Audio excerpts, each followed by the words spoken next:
Molango yang membenarkan jika mantan Ketua KPK Firly Bahuri masih menerima gaji sebesar 75% dari KPK. Nawawi menegaskan hal ini sesuai dengan peraturan pemerintah yang mengatur tentang hak keuangan dan perlindungan keamanan pimpinan KPK. Nawawi jelaskan status Firly yang dalam pemberhentian sementara membuatnya masih bisa menerima gaji KPK.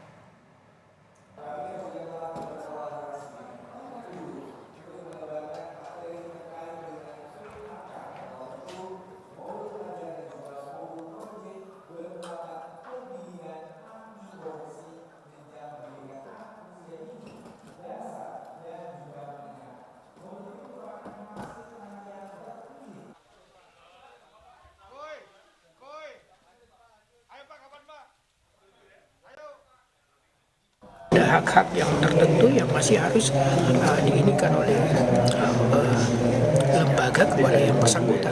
Status pemberhentian sementara seperti itu.